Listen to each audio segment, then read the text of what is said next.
Well, so it all started back in 2014. I had just transferred to UMBC from Hartford Community College and I was majoring in mechanical engineering. And at the time, life was great. Everything was really good. I had a good start to the semester. Was kind of transitioning well into living at the school. So everything was really good. Um, until it wasn't.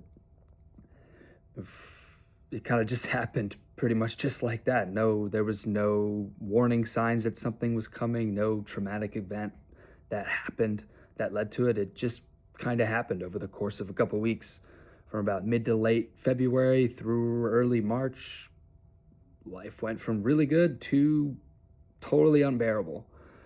And it was just, the screeching pain in my head from the what suddenly was overwhelming depression and anxiety just out of nowhere, just screaming nonstop.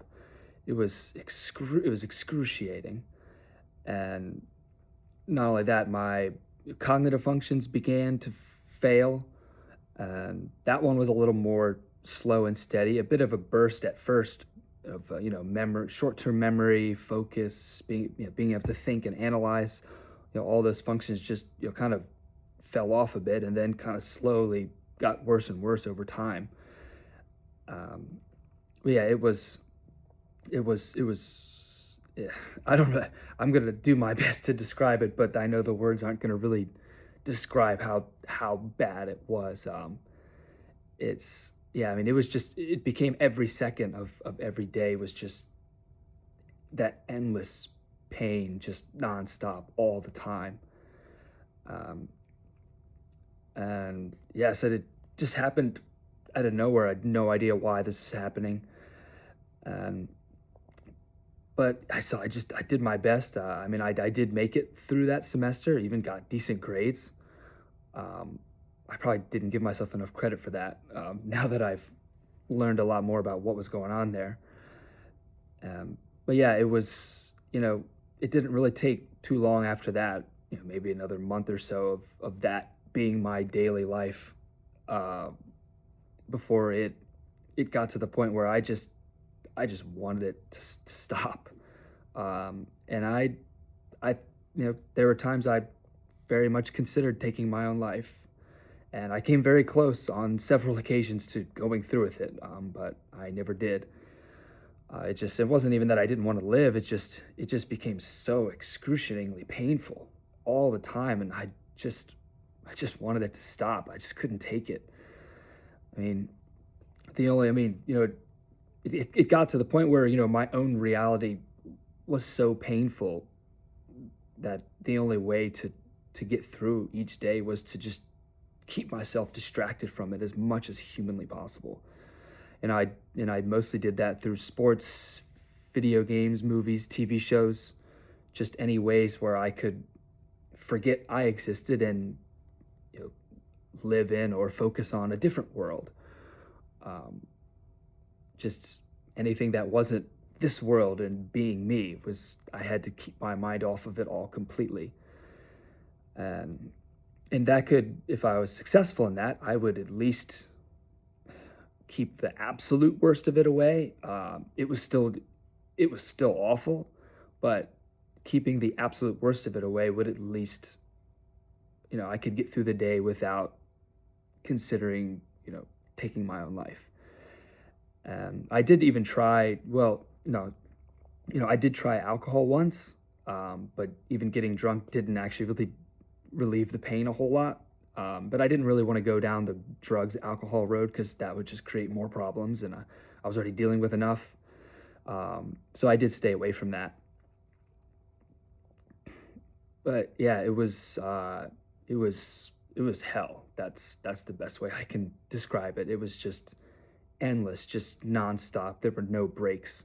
There were no times where it let up a little bit, and other times it was worse. It was full throttle all the time. And as I said, there was that little bit of extra that would come in, if I wasn't able to stay distracted well enough. And what made it even worse is that it was the pain would get worse around other people, um, particularly if there was more people in close proximity.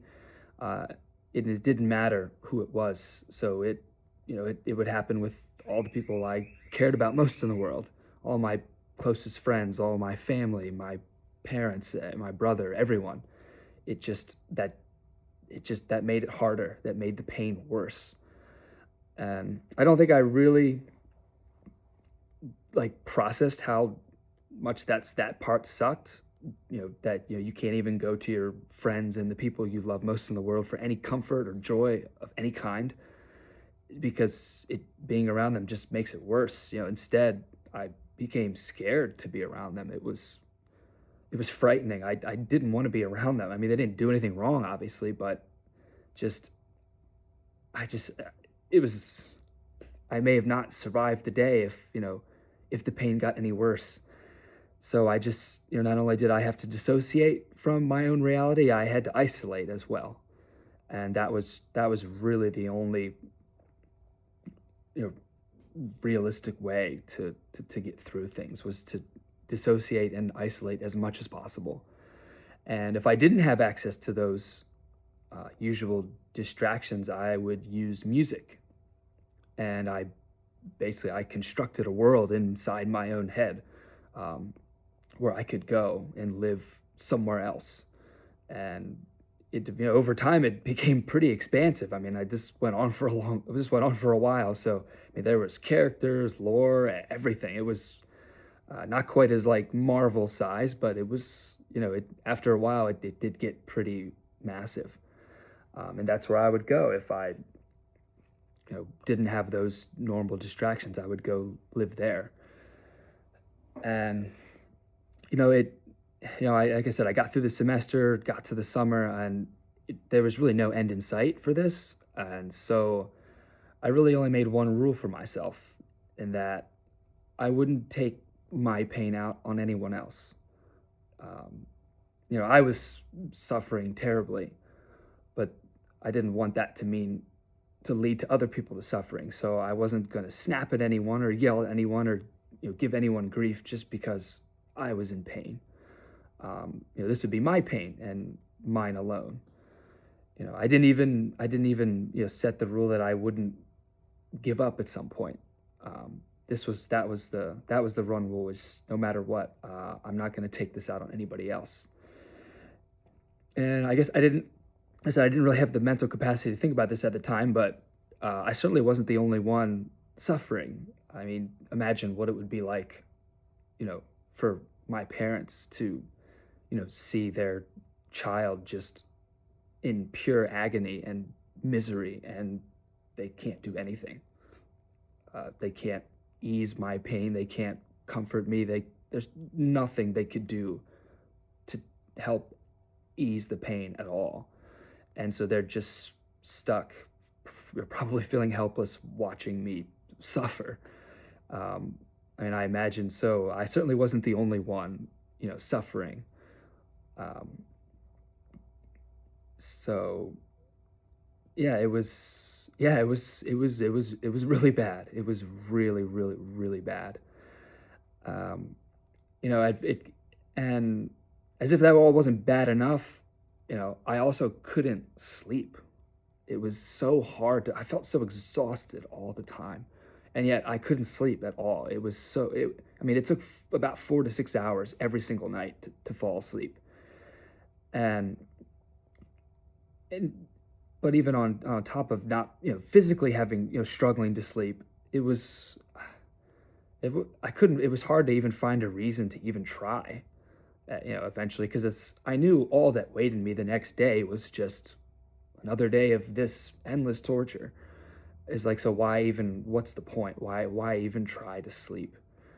Um, so, but obviously sleep was going to be needed. There were even some nights I didn't even get any sleep at all, and far enough into the next morning that I just would get up. And it was the following nights after that would be the only time I'd ever actually get sleep. I think my body was just so dead that I would just crash the next night. Um, but yeah, so I mean, the one thing I did all I really wanted at that point in life was just for the pain to end, just to be free of it. So I ended up coming across accidentally, ironically, some, emotional music. And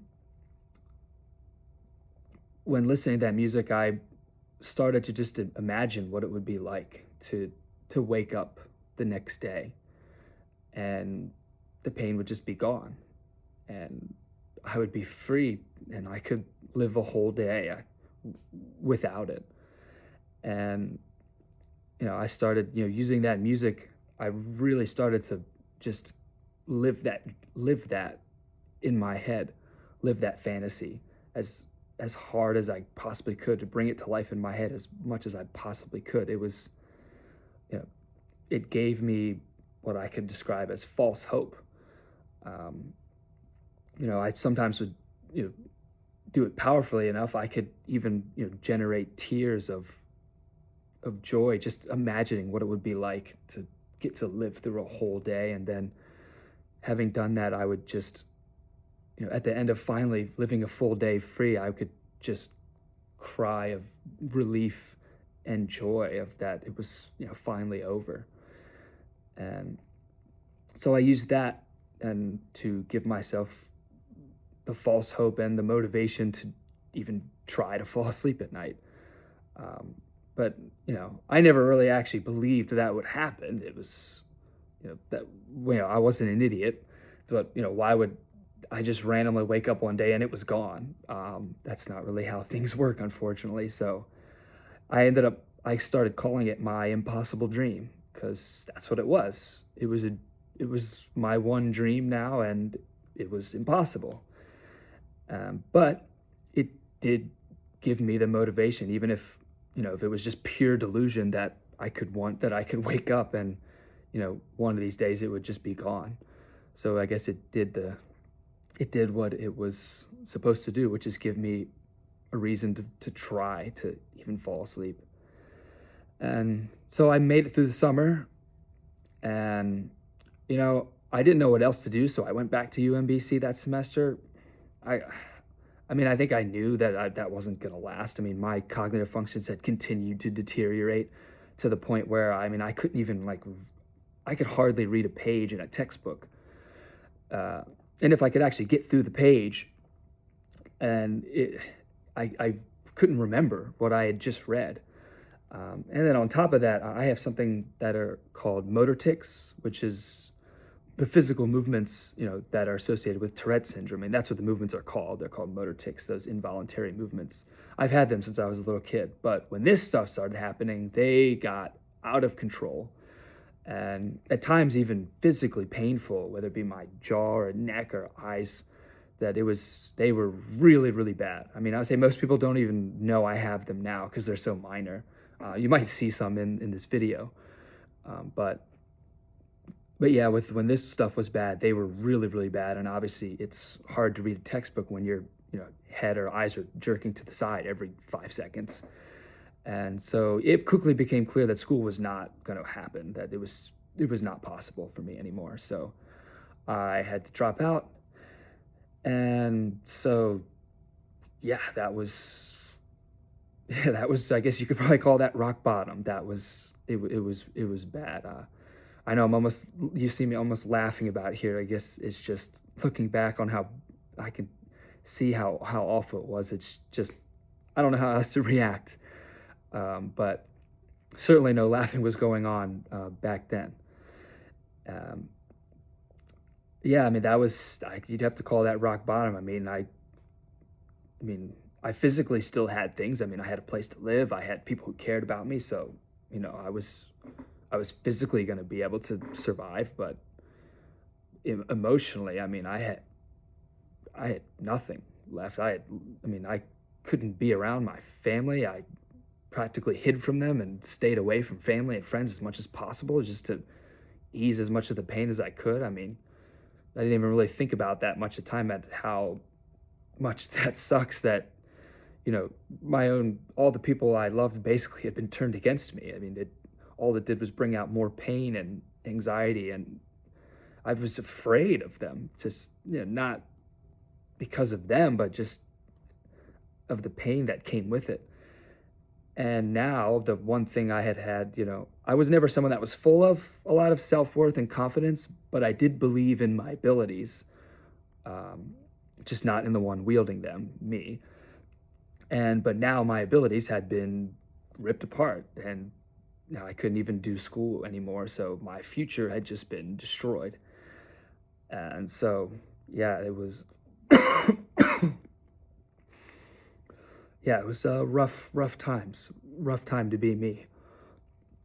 And but my mom had been, looking around to try to find, doctors that could see me. And we didn't really know what to look for because we didn't know what the heck was going on. But I did come across a place called the neuroscience team in Towson. And so we went and got an appointment with them, and they did a QEEG on my brain to scan my brain's electrical activity. That's the first thing they do. And well, that answered a lot of questions, because when we got the results from that, they were horrible. The electrical activity was so incredibly elevated. It was absolutely out of control. And learning more about how that works and the things that can happen when that happens, it explained a lot.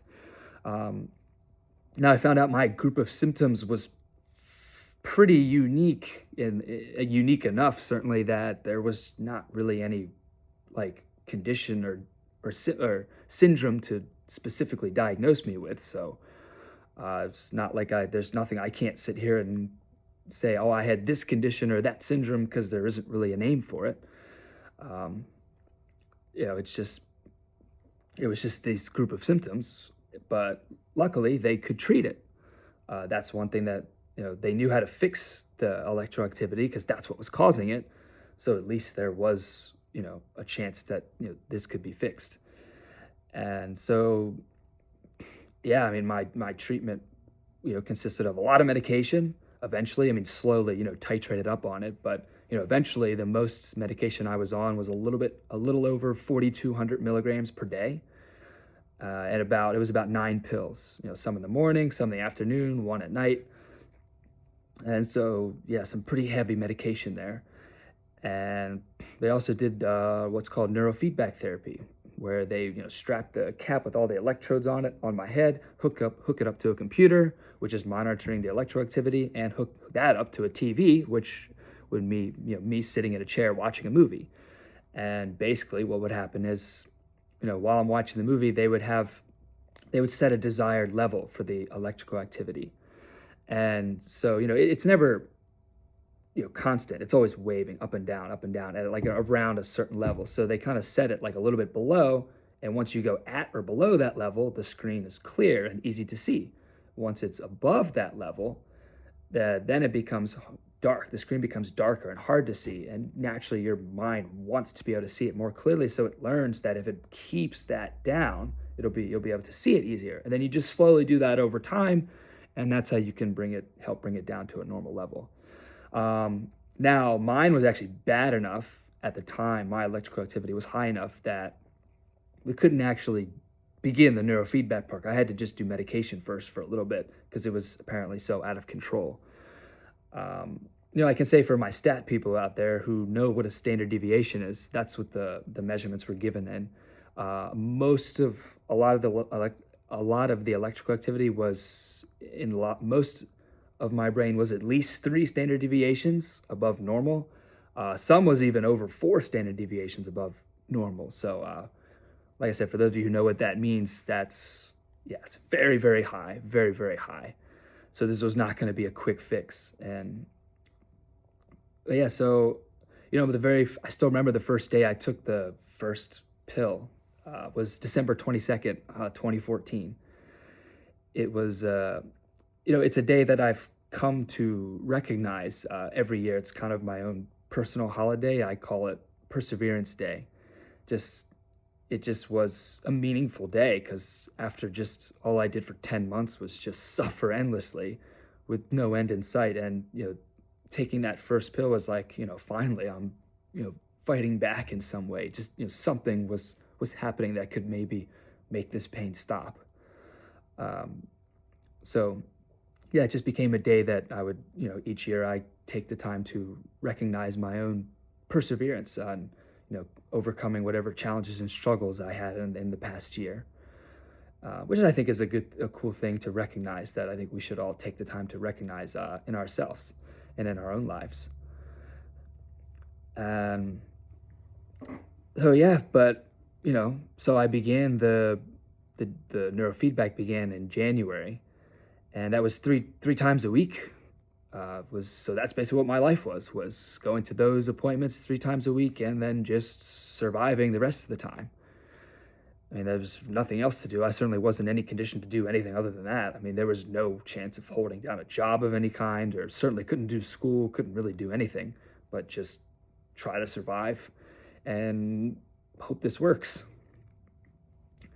I mean, I once asked my mom, what it was like to live with me when I was in this state. And she described it as I was almost catatonic, you know, like I was there physically, but not really there at all. Like you couldn't even really have a conversation with me. It, and that makes sense because I couldn't really afford to have too many conversations. So it was just like, I was there, but not there at all. And yeah, that's accurate because most of the time, if I was in the same room with someone else, I probably had headphones in and I was probably living in my own head. So, yes, doing my best to not be in reality. And so yeah, that was life for a little while, and thankfully the treatment did start working. It took about 8 months for the differences to really start to happen, for me to really start to feel the differences. I mean, we had saw the electrical activity was going down over time, but it wasn't until like throughout August, and by the end of August, the absolute worst of it had stopped, and it was a huge relief. I mean, it felt great, even just to like I felt like I could finally breathe again, like I wasn't just drowning in this misery, like I could even just take some moments and exist, and it was not just excruciatingly painful. Looking back, I definitely wasn't doing well, even though it felt like I was. Now that I know what doing well and feeling good actually looks like, I can definitely see that it felt better than it actually was. And I think that's just because it was just such a dramatic improvement over what the past 18 months had been, that it was just like, oh, this is great. But no, I was definitely not doing great. The depression was still there, quite strongly. The anxiety was still a big problem. But it was bearable to exist again. So that was certainly a nice improvement. And so yeah, I mean, obviously, I was meeting with a therapist, with the neuroscience team at the time too. During this whole time, obviously, since I was in such bad shape.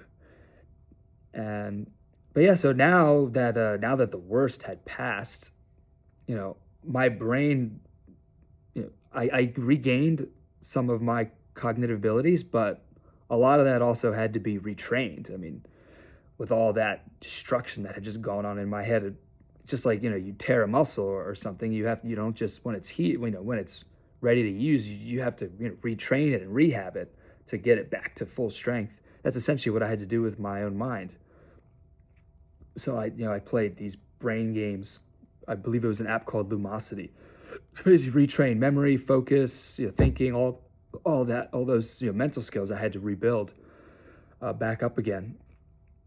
And so eventually throughout 2016, that was an okay year. After 2 years that were absolutely terrible, 2016 was an okay year, which was a good improvement. It was not without struggles, and I was still struggling, but it was much better than the previous two. And so I even went back to school that spring 2016. I just went to Hartford Community College. We wasn't going to go, only two, we even only took two classes. We weren't going to go full course load. We had to see how that would be before we could, go full time again. And so it went well. Went back to, even then tried to go back to UMBC in the fall semester. I say tried because unfortunately that didn't last long because I had a big setback, especially with the motor tics, a nice spike in electrical activity in my brain. So I had to drop out pretty early in that semester. So that sucked. Um, yeah, so that's when I had to up the dosage of my medication. That's when I got to the highest amount I was on. And yeah, so kept going, tried again with, HCC again, did some classes. We go into 2017, not really too much to report there.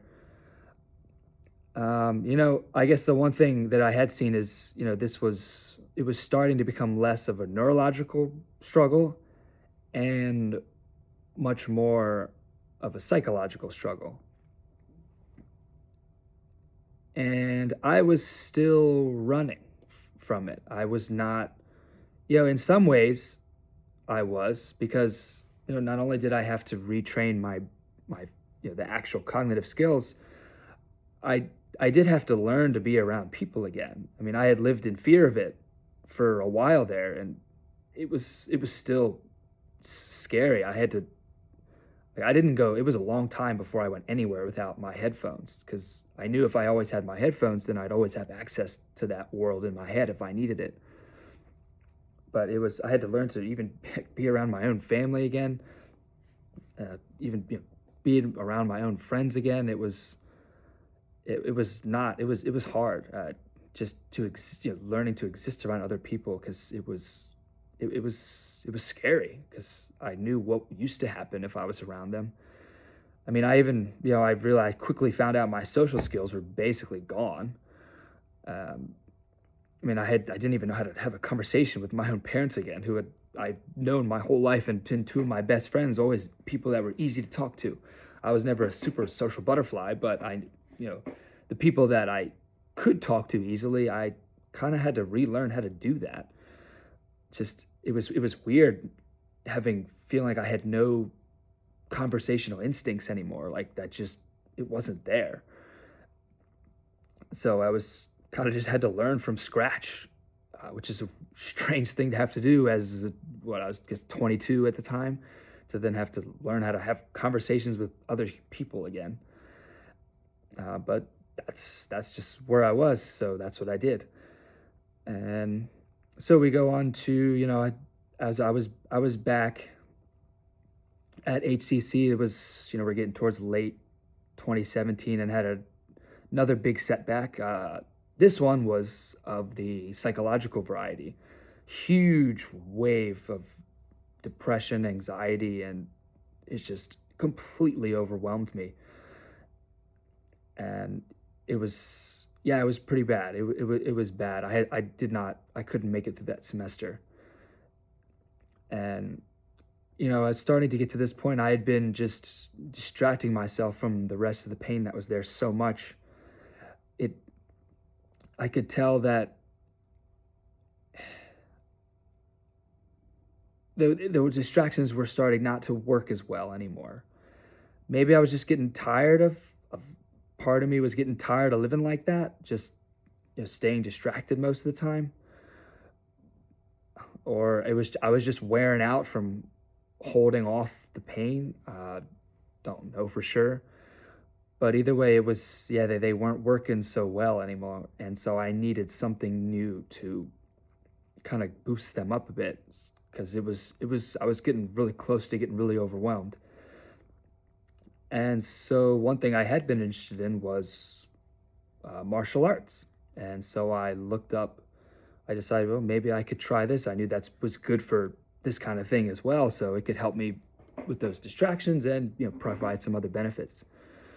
And so I looked up the closest martial arts school to my house, and it was some school called Chung's Martial Arts.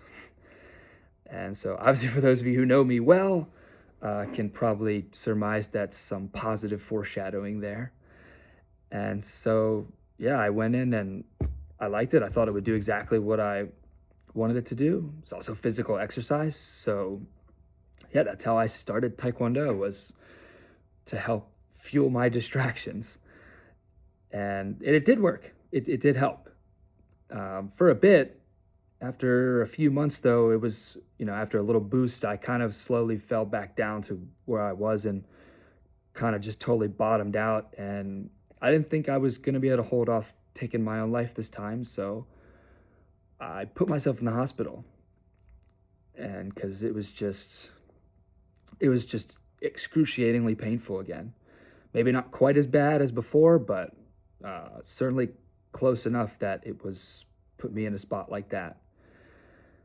And it was just like, it just all felt pointless. Like, what was the point of living like this if my life's just going to be pain?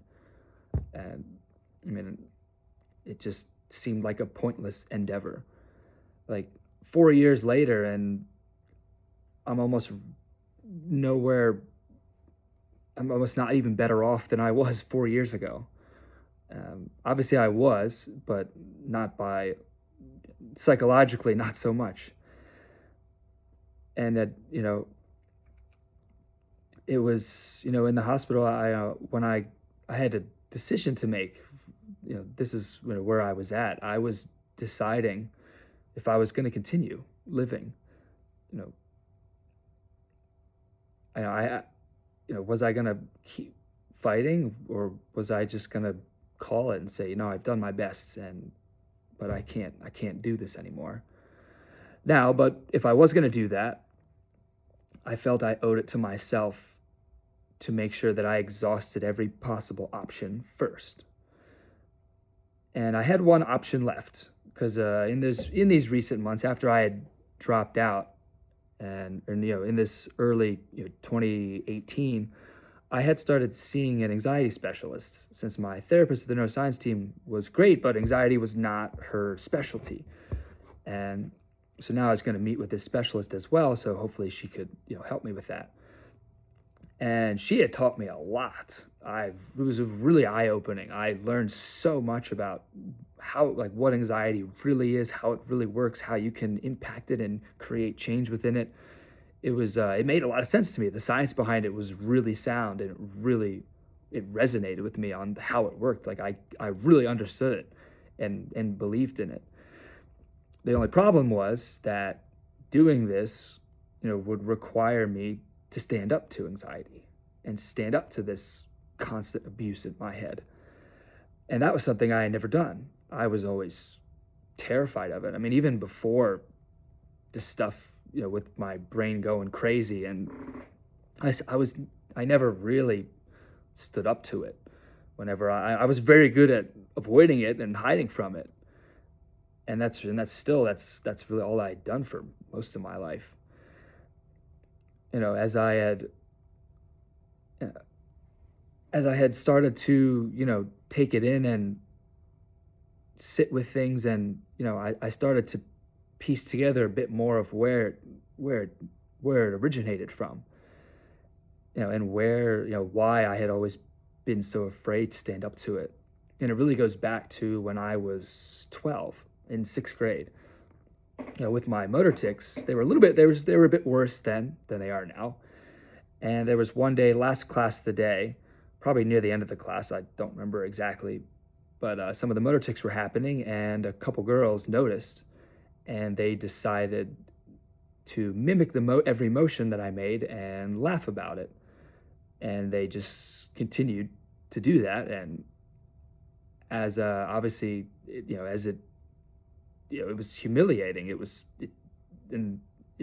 obviously causing a lot of stress. And so the more they did it, the more the motor tics kept happening, and they just kept mimicking and kept laughing. And I don't think it went on for super long, but it was certainly enough that, I remember it was the most humiliated and helpless I had ever felt in my life, that they just kept laughing, and I couldn't stop the motions.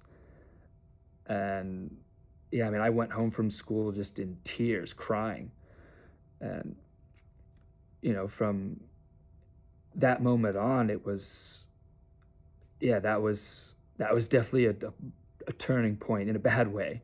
Because not only did that moment happen, but now, the motor tics happen over, can some days, over 100 times a day.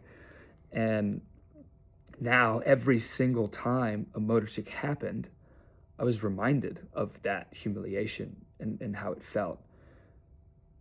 And so, as a 12-year-old, to be reminded of that over and over again every single day is not great for one's self-worth.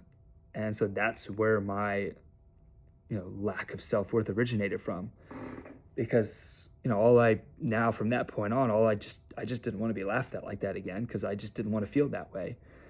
And since the motor tics were very unique about me, I unfortunately asked myself that fateful question of, well, if I got laughed at for those, what else might I get laughed at for? So that's when I began to hide anything that could be, unique about myself. And I also didn't let myself explore or build any unique parts of me just because I always just thought I would get laughed at for it. And that just kind of became a part of who I was from that time on. Since I didn't know how these feelings worked or how these thoughts worked or what was happening, all I know is I was a kid that didn't want to feel humiliated and embarrassed. So that's what I did, and that was a part of the way that I lived from then on. And it wasn't like I was like struggling horribly or didn't have friends or, felt that way all the time. I had plenty of safe spaces, so it wasn't as if I was like struggling. But I did always run and hide whenever there was an anxious moment or stress. I always hid from it because that's what it taught me. That's how I avoided, being laughed at. And so, now we're, back to the present. I had started to learn about how this worked. I had done some of this exploring to figure this out. But in the end, to create that change, I was going to have to stand up to it for the first time. I was going to have to act against it, or at least try. And there was just not a single part of me that thought I was anywhere near strong enough to do that. Not one, not even a slight, like, oh, maybe I could. No, there was not one single part of me that thought, yeah, I can do this. But at this point, it was an option. It was my only option left. It was either that or, give up. But like I said, I felt I had to at least exhaust. If I was going to give up, I had to exhaust every option first, every single one. And I had this, so I decided I would try, even if I completely failed and, as I expected to, fall flat on my face. Then I would have tried everything. And so, I got out of the hospital. It was a Wednesday, March 7th, I think it was. And I actually had Taekwondo class that night. So I went into Chung's, and ironically, Master Chung was the only one there. And I was the only one there for class. Sorry, I said that backwards. So I guess he was the only one there too, but that's beside the point. So, and yeah, so he asked me, he noticed I had been gone for the past week. And he's like, hey, Evan, where were you? And, as here, I could have lied. I could have said I was sick or, just couldn't make it in, could have made up some BS excuse. But the whole point was to was to stand up to this. So I told the truth. I said exactly what happened. Well, not the whole story, but I gave the quick rundown that, anxiety, depression had just totally destroyed me, and I put myself in the hospital. And so, we didn't, it was just me. We, instead of starting class right away, we just kind of sat down and talked for a bit. And that's when he offered me the opportunity to come in and help assist with classes. And, he had gotten to know me a bunch over the, last few months, I guess had seen me, interact with people and even kids. So it wasn't like it was a total stranger. but yeah, he offered me the chance to come in and assist with the classes and with the idea of, helping others to, help myself, feel better about myself. And I didn't even really think about it at the time, but that was that was quite a thing to do for someone. I mean, this was, his business, his life, his livelihood. And, to extend that opportunity to, to have me start being involved with, classes on a daily basis was, you know, I guess you could say it was a risk. I mean, I don't know if risk is the right word. Obviously, he saw enough in me as a person to believe that, that was, that was an okay thing to do. And, but I guess it really speaks to the kind of person that, Master Chung is and how much he wants, you know, his program to help people. I mean, I'll say, like, probably the best thing I can say is there are not many people who would have done that, who would have made that choice in that moment to offer me that. And so I'm always be very thankful for that. And what it really did for me in that time was it gave me a battleground. That's what I called it. If I was going to stand up to this anxiety, I needed a place to do it, to actually, start standing up to it. I mean, a large majority of the anxiety was always social with other people. And so I needed a place to actually do that. And I really didn't know where I was going to do that because I didn't have any places. But now I did. And now I'd have a place to do that every single day. And, I'd always been really good with kids, even when I was, when I was a kid, I was always really good with younger kids. That had always been a natural comfort zone for me. I'd always been very good. Kids always liked me. And I was usually always good at teaching. And so those were two skills that, I would be able to utilize here. So it kind of made it the perfect place for me to start was here, was doing this. And so I mean, that's how I got started helping out and assisting with classes was like that. And so I started trying to stand up to it. And to my shock, it started working. It was actually working. I was actually doing it. There was still many times where I failed to, but it was legitimately working. The anxiety was getting better. It was easing up some. It was certainly becoming less excruciating. I could start, after like a month or so, I could start to feel the difference. And it felt good to finally actually do this. And, it did feel like something was holding me back because, one of the things I learned from this anxiety specialist was, in the moments when you're trying to stand up to it, was to focus on something you value more than appeasing the anxiety.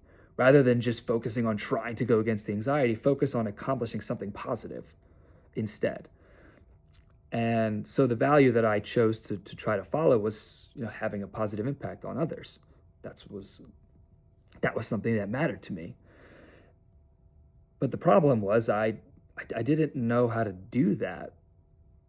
I had always thought, with my self-worth being what it was, I had always believed myself lesser than everyone else because of, having the motor tics.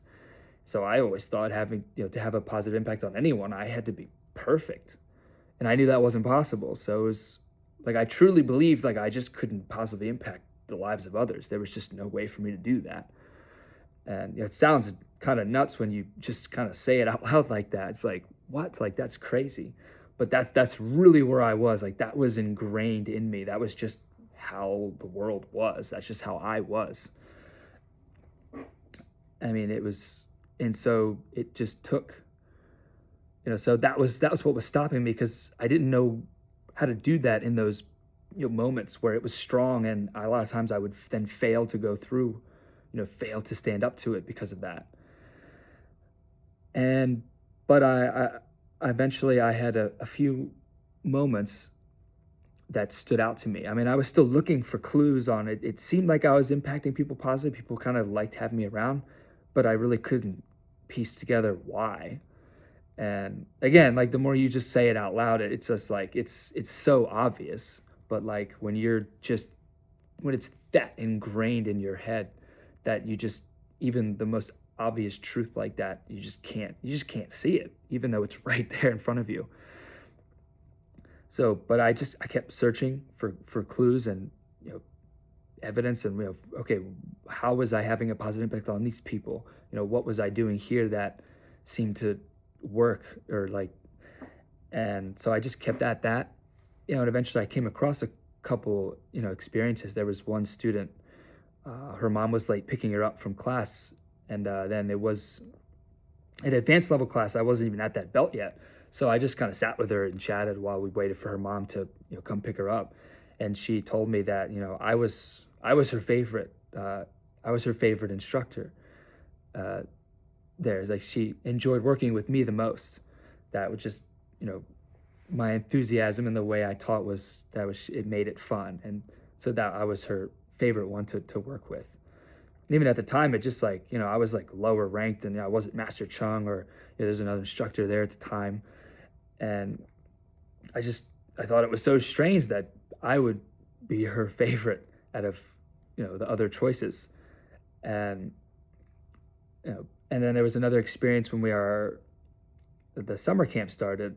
And well, I guess before I say that, I should add in that, after a few months of, working there, once we got towards the summer, I got called into the office. And so I was like, oh boy, because they asked me to close. I was asked to close the door behind me. I was like, okay, yeah, this isn't good. It's like felt like I was being called into the principal's office, and but it was Master Chung's wife ran the office. Was the office manager at the time, and first thing she did was reassure me that I was not in trouble, which was a relief because I was racing through the last like few weeks, like freaking out over like what did I do? What did I do wrong? And that's when, long story short, they offered me the job, which was crazy. I mean, just think that suddenly, a few months ago, I was, in the hospital deciding whether or not I was going to live, keep trying to live, and made the choice to fight and, be honest, and got the opportunity to help out. And now suddenly I'm getting offered a job. And so that was crazy. And it was funny, they asked me if I wanted to think about it. I was like, nope, I'll take it. Like, from my point of view, what is there to think about? It's not like there's anything going on in my life that that I need to think about. You're basically going to be doing everything I've already been doing the last couple months, except now I would get paid for it, and a few extra responsibilities on top. But still, it was the easiest decision of my life was taking this job. It was a no-brainer. And but yeah, I guess it was pretty cool to get to go home and to my parents that day and be like, hey, I got offered a job. Like, that's crazy.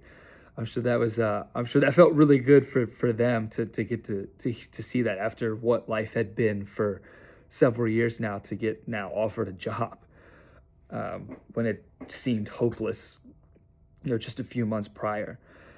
And so yeah, so now that I was gonna help out with the summer camp, back to the part of the story I was talking about. I had we would always go roller skating on Tuesdays, and there was another student there who really, really wanted me to go roller skating. I had not roller skated at all since I was like 5 or 6, so I really basically had no experience, and it just completely shocked me that she wanted to do it with me so badly, because I was like, I'm terrible at it. Like, why would anyone want to go roller skating with me? And so yeah, I mean, again, the truth is pretty obvious, but it's I was just I was so that it just had me in such a vice that I couldn't see it. And but I finally did see it, because shortly after that, I was looking back at those events that stuck out. Was getting offered the opportunity here. They even told me they wanted me to work here because of me, because of the person I was. The student that liked working with me said it was because she just liked the way I taught. All I really did was just be myself as I taught. So it was because of me. And then this student wanted to roller skate. I finally freaking clicked. It wasn't because of how good I was going to be at it. It was just because it was me. She wanted to do it with me. And then that's when it finally clicked. It finally just hit me like smacked me right in the face that I didn't have to be perfect to have a positive impact on people. I could just be myself and try. And that's all I had done, and that's why I was impacting people. That's how people enjoyed being around me and enjoyed having me as their instructor, was just because I was trying and I was just being myself. And that was a life-changing moment, that realization. I mean, I still remember I was about to go to bed that night, and it just once that realization hit me, I just got this big adrenaline rush, like just I almost fell over, and I just had this whole rush of hope just flooded through me everywhere. I could just feel it. It was all over because now I that was the final piece of the plan was now I knew how to have a positive impact on people. I could just do it by trying. Maybe every time it wouldn't work, but that's what I could focus on. And it was like now I could finally stand up to the strongest anxieties I was facing, and I really believed I could hold on to that value now and do it and beat this. And it was the first time since all this began, even 4 years ago in 2014. This was the first time I felt real hope that I could really beat this, that I could stand up to this and I could win. And it was the first time I saw a light at the end of the tunnel, that I could really stop this. And it was just such a cool moment. It was what I would describe as the turning point, the true turning point. I mean, there were certainly smaller, plenty of turning points here of where, but on an emotional level, this was the first time that I truly believed that I could overcome these struggles, that I could beat this darkness that I had been up against. And that's what I had been calling it, was this pain, anxiety, depression, all of it. I just called it the darkness because I didn't know what else to call it. It was awful. It was all consuming. And so that's just what I called it. And so now in that moment, I pretty much, I vowed to myself right then and there that I was going to go at this with everything I had, absolutely everything. And I was not going to stop until it was all gone, until I was entirely free of all of it.